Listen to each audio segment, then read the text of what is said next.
Em 3 de maio de 2014, a dona de casa, Fabiane Maria de Jesus, de 33 anos, foi linchada. Ela foi espancada por pelo menos 100 pessoas no bairro em que ela morava, na região de Morrinhos, periferia de Guarulhos, em São Paulo. E tudo isso por conta de uma notícia falsa. Fabiane foi confundida com um retrato falado fictício de uma suposta mulher que estava sequestrando crianças para fazer rituais macabros. Uma notícia falsa, um retrato falado inventado e muitos cliques na internet. Foi com essa combinação que a vida de uma família do Guarujá, no litoral paulista, virou uma tragédia. Fabiane Maria de Jesus, mãe de 2 filhas, foi espancada e morta por vizinhos. Os culpados? Além dos envolvidos no crime, ainda não identificados, milhares de pessoas que compartilharam a denúncia mentirosa em uma página do Facebook. Essa história real que aconteceu no Brasil levou, desde então, as pessoas a discutirem o que vai ser o tema do nosso programa de hoje: fake news, as chamadas notícias falsas. Eu sou Daniel Francelino, dou aqui a minha saudação a você que nos assiste pela TV Assembleia, pelas nossas mídias sociais, pelo nosso canal do YouTube. E eu tenho aqui ao meu lado convidados bastante especiais. Começo aqui apresentando a Marité Kogo, nossa jornalista da TV Assembleia, a Rejane Ribeiro, também nossa jornalista da Rádio e TV Assembleia. E hoje nós vamos fazer aqui a estreia da Regiane e do nosso colega que eu vou falar aqui por último, o Gustavo Fax. Tudo bem, Daniel? Tudo bem? Tudo bem, Marité? Tudo bem, Rejane? Tudo bem. Nosso tema de hoje, notícias falsas. As notícias falsas, apesar de parecer um fato novo, não é uma informação nova. Já vem aí de bastante tempo. Na colinha que eu preparei aqui, eu acabei aí descobrindo coisas bem interessantes que já vêm desde a Idade Média, desde o Império Bizantino, desde até do fim do Império Romano. As notícias falsas que eram aí feitas para desacreditar líderes políticos da época, para alterar até eleições de papas no Vaticano. E foi caminhando aí pelos nossos dias, evoluindo para os boatos que a gente recebia, né, de uma forma um pouco mais lenta na nossa infância, e que agora tem se desenrolado numa velocidade muito maior por conta das redes sociais e da internet. Então, já apresentei também vocês o nosso tema. Vamos falar aí de fake news, as chamadas notícias falsas de conteúdo sensacionalista e que frequentemente servem para legitimar um ponto de vista, o chamado viés de confirmação. Porque assim, uma vez que você tem uma crença, né, você começa a procurar informações que reforcem a sua crença. Então hoje eu vou começar aqui direcionando, Marité, para as formas de fake news. Exatamente, Daniel, tudo bem? Tudo jóia. Regiane, Gustavo. Muito feliz de estar aqui de volta ao Sala de Imprensa, dessa vez presencial, Exato. né, Daniel? A gente que sempre gravou o Sala de Imprensa online, né, de forma online, aí passamos aí por um momento complicado por conta da pandemia, mas estamos aqui com Sala de Imprensa e agora presencial e com convidados especiais.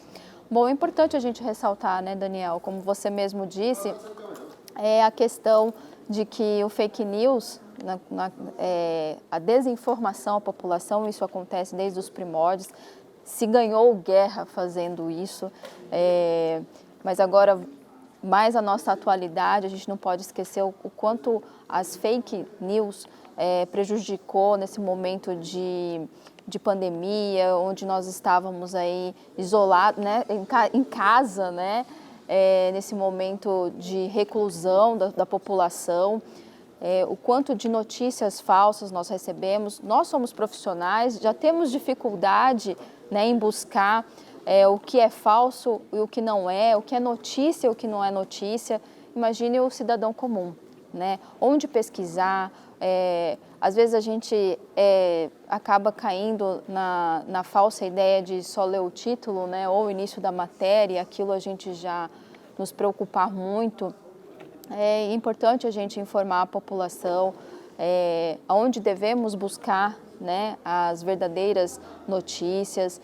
E com relação à pandemia, a gente não tem como a gente não destacar aqui esses 2 anos que nós realmente ficamos em casa, recebemos várias notícias falsas, de que forma enfrentar o vírus, as medicações. Os tratamentos mirabolantes, que toda hora aparecia algum, né? Tratamentos mirabolantes, internações, números de casos, né, de mortes, realmente não só no Brasil, no mundo, acho que todos enfrentaram isso. E realmente hoje o combate é a gente se comunicar, buscar isso de uma forma responsável. Bacana. Bom, então já aproveitando, já vou fazer o gancho. Quando você mencionou da responsabilidade de tudo que a gente recebe e de buscar, verificar aquilo que a gente está recebendo. Acho que foi mais ou menos nesse tema que você fez a sua pesquisa, né, Gustavo? Sobre onde procurar informação. Sim, exatamente isso, Daniel. Aqui no Brasil existem algumas agências que a população pode pesquisar, que desde 2015 tem a agência Lupa aqui no Brasil. Ela foi considerada a primeira agência de checagem do Brasil e ela checa os jornais, blogs, revistas e ela vai pegando todas essas informações e ela vai colocando e alterando as informações erradas e ela vai colocando tudo que é correto. Também outra agência que é a Fato ou Fake, essa já é do Grupo Globo, é financiada pelo Grupo Globo. E essa aqui, ela já pega o que as autoridades falam e o que tem mais relevância nas redes sociais. Ela pega essas informações que estão em debate e já vai falando, isso aqui é verdade, isso aqui com dados, isso aqui não é. E o interessante dessa agência é que ela tem um boot no WhatsApp. Então, qualquer informação, qualquer imagem, qualquer áudio que o cidadão tem, ele manda no WhatsApp deles, que eles vão, verificam e mandam se é verdade ou se é fake news. Outra agência de bastante relevância aqui no Brasil tem a agência Comprova. Essa já é financiada pelas redes sociais Google e o Facebook. E ela usa um tipo de cross-checking. É onde vários jornalistas checam a mesma informação e para ver se é verdade ou não. Então, tem várias visões diferentes para um único assunto. Aí eles debatem e vão verificar se é verdadeiro ou não. Até nisso, Sim. Nós profissionais temos que estar à frente, né? Porque hoje, com a velocidade que uma notícia se espalha, é incrível, né? E realmente um fake não tem como não virar um fato, né, com essa velocidade, né? Nós vivemos isso muito forte na pandemia, onde se propagava muito rápido, porque as pessoas estavam em casa, muitas ociosas, né? Utilizavam-se muito as redes sociais, a internet para se informar, porque é um vírus novo que ninguém conhecia, então diariamente estávamos ali nas redes procurando um tratamento, porque nós aqui no Brasil somos pessoas de contato físico, né? Nossa característica aqui no país é isso, então nós não queríamos ficar ali confinados. Então se utilizou muito a fake news de medicamentos que poderiam ajudar na cura da doença, fake news no tratamento. Isso com certeza proporcionou dificuldades de encontrar a forma correta do tratamento. Aí vivemos a fake news principal que preocupou todo mundo da eficácia ou não da vacina. Então, isso com certeza reflete diretamente na vida das pessoas. Uma notícia falsa pode levar a grandes transtornos, que à medida que essa fake news é propagada, o que pode ocorrer? Todo mundo pode acreditar. Então, assim, é de se pensar. Claro que a facilidade dos meios de comunicação, as mídias sociais, elas querem número de seguidores, número de pessoas usando as redes. Hoje nós temos mais de 10 milhões de pessoas usando as mídias sociais. Então, assim, tem que ter uma atenção especial. A nossa legislação tem que ajudar, os nossos legisladores têm que ter uma atenção especial, porque eles mesmos são vítimas disso. Nós temos as eleições.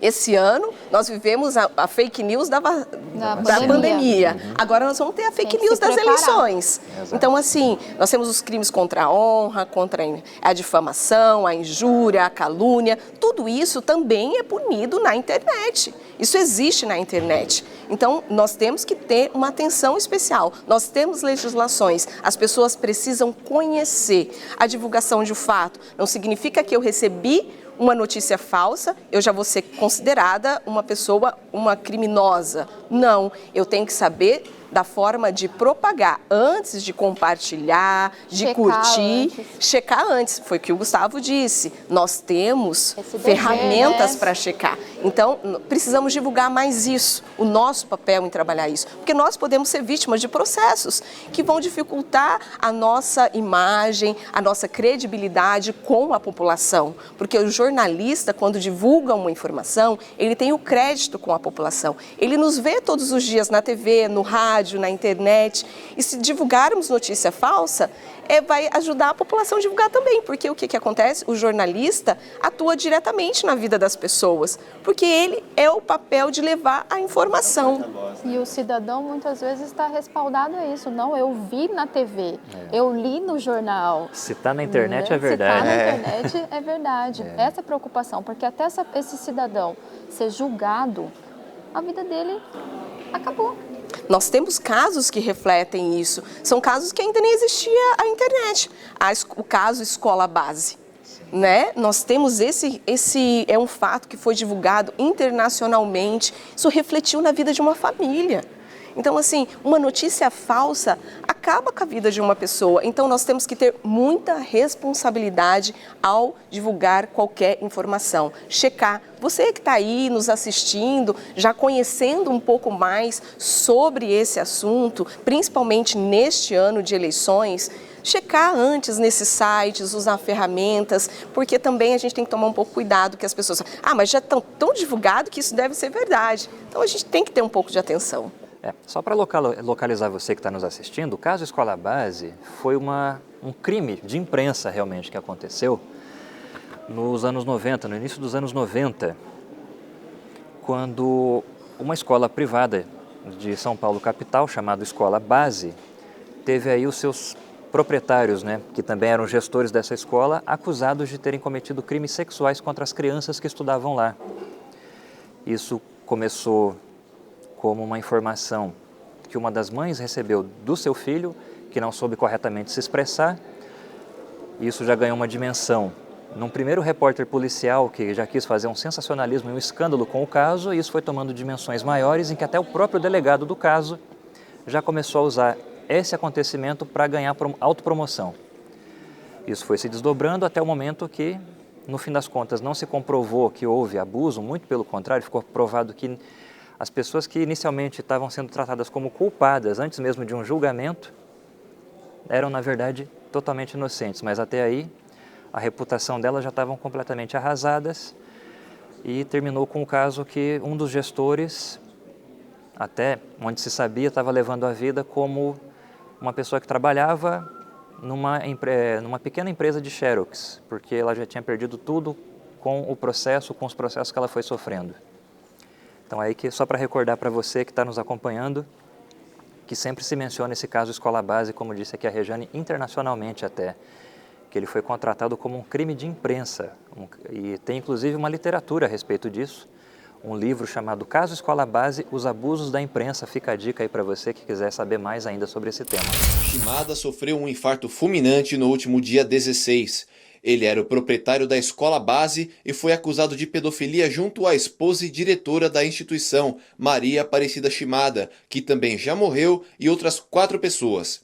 O caso ganhou destaque na imprensa em todo o mundo, mas acabou arquivado por falta de provas. Outras investigações mostraram que todos os acusados eram inocentes.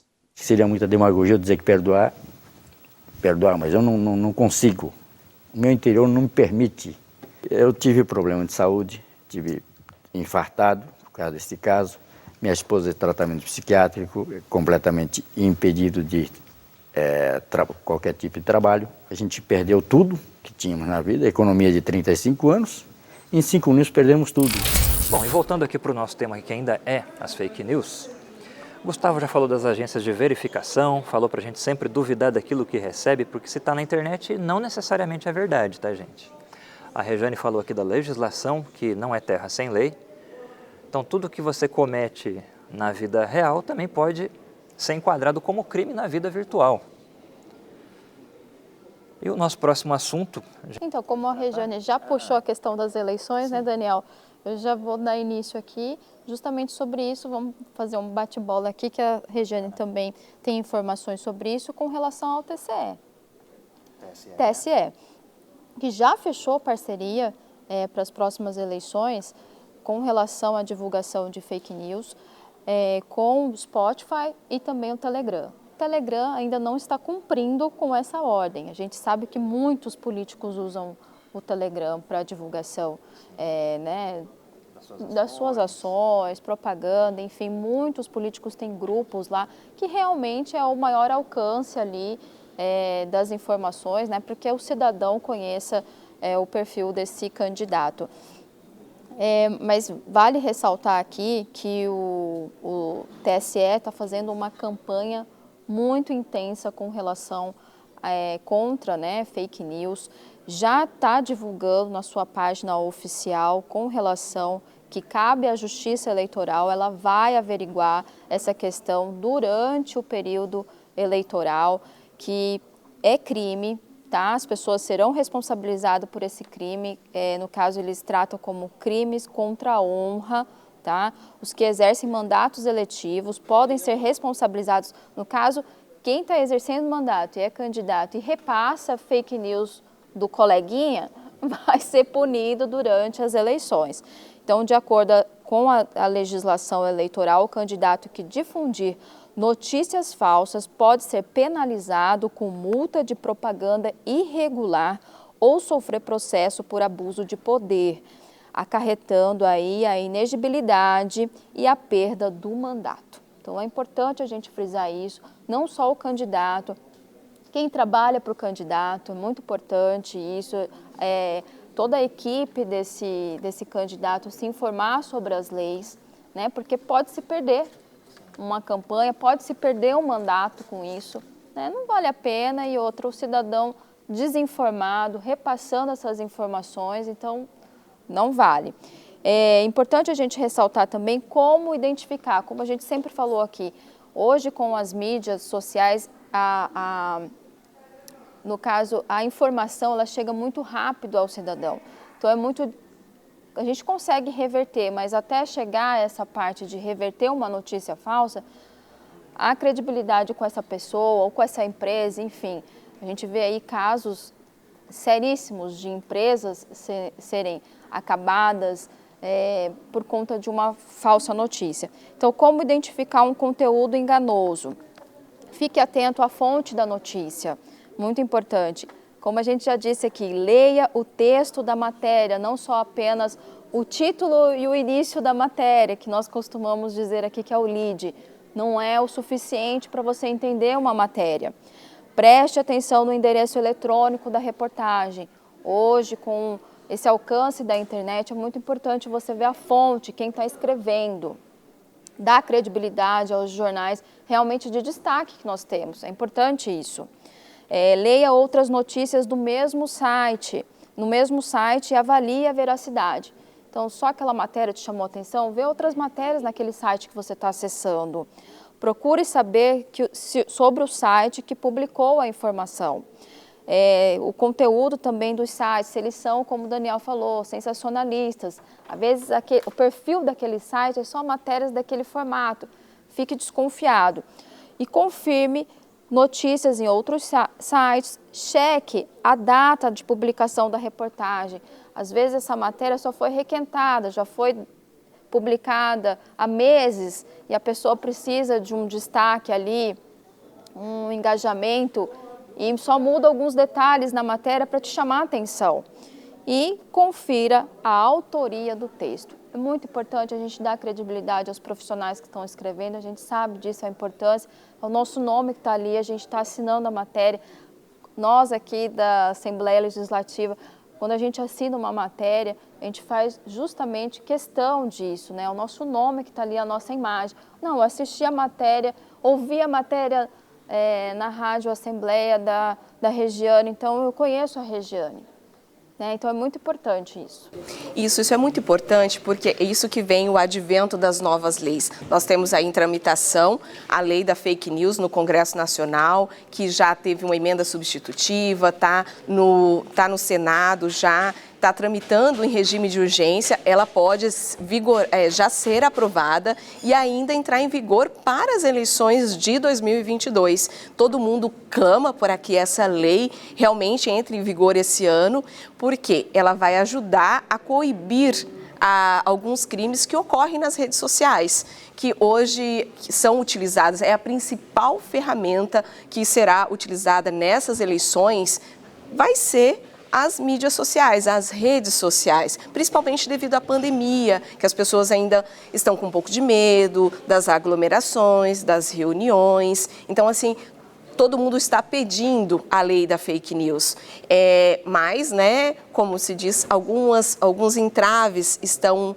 ainda dificultando essa aprovação. As próprias plataformas digitais, elas estão com medo da aprovação dessa lei, porque algumas não têm representação no Brasil. Né? Então, eles querem, dos requisitos dessa lei é que as empresas de outros locais do mundo tenham representação no Brasil. Que tenha escritório aqui e corresponde com as leis daqui. Isso, por que isso? Porque muitas das vezes se notifica a empresa de uma publicação e ela sequer tem escritório aqui no Brasil. Até chegar a notificação lá no escritório dela, em outra localidade do mundo, pode-se dizer que talvez já tenha até acabado o período eleitoral, né? E aí, como se fazer cumprir uma lei? Como se fazer responder isso se já até ocorreu o final do período eleitoral? Outro quesito que essa lei é positiva, principalmente para os profissionais jornalistas, é ter profissionais habilitados trabalhando para essas empresas no Brasil.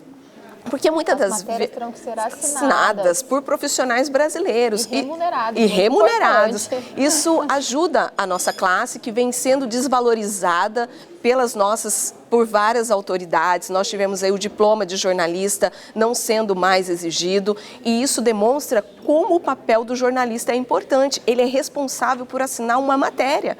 Ele pode colocar em risco a vida de pessoas. Então, nós temos um papel importante de levar a informação verdadeira para as famílias que nos assistem, nos ouvem, leem nossas reportagens. Então, essa lei, ela vem ajudar a nossa classe. Vale destacar aqui, Rê, que o deputado que está propondo essa mudança, que apresentou na Câmara Federal essa mudança na lei, é o deputado Orlando Silva, do PCdoB de São Paulo. Ele que apresentou essa nova versão ao projeto e, entre elas, aperfeiçoar a legislação brasileira referente à liberdade, à responsabilidade e à transparência na internet.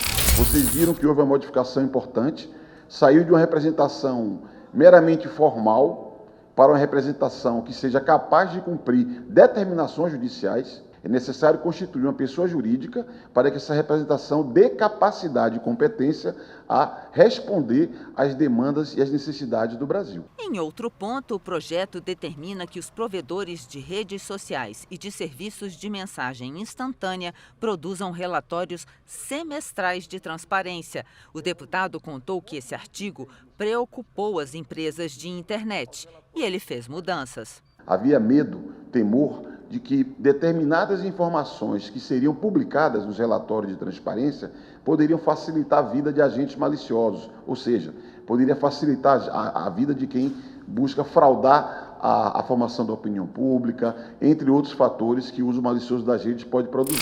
Então nós temos que tomar cuidado. Nós mesmos estamos sendo vítimas de fake news. Por quê? Acredita-se que com essa lei vai ferir a questão da liberdade de expressão. Nós temos que ponderar.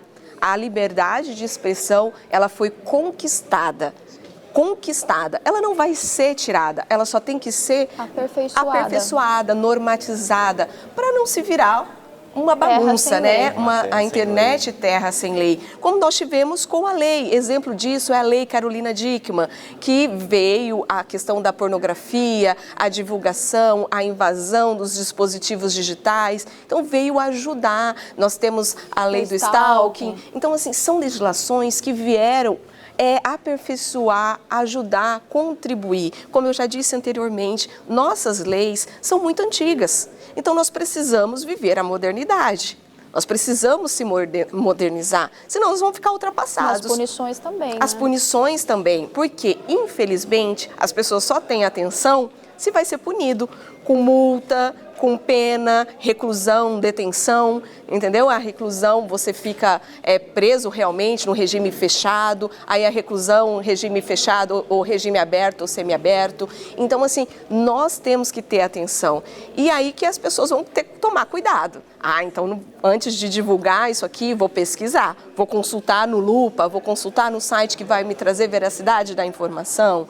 Então, isso o jornalista faz. Antes de divulgar qualquer informação, nós aqui, representando a classe, nós antes vamos estudar sobre o assunto, vamos ler a legislação para saber se aquilo ali pode ser divulgado, pode ser propagado, se realmente é verdade, pesquisa a fonte. A gente também tem cuidado na divulgação do nome da fonte, para proteger a imagem da pessoa. Então, existe todo um carinho especial antes de divulgar qualquer notícia. Então, assim, as eleições, elas passaram por uma fake news, colocando-se em dúvida o processo eleitoral, se realmente é verdadeiro, se não é verdadeiro. Então, assim, justamente mais esse ponto que o TSE está trabalhando muito firme. Então, assim, existe todo um trabalho em torno de certos assuntos para se ter divulgação. Então, esse é o nosso papel e nós temos feito isso com muito carinho, deixado nossas famílias em casa para poder levar a informação de credibilidade para as pessoas. Bom, a gente está caminhando para perto do fim do programa,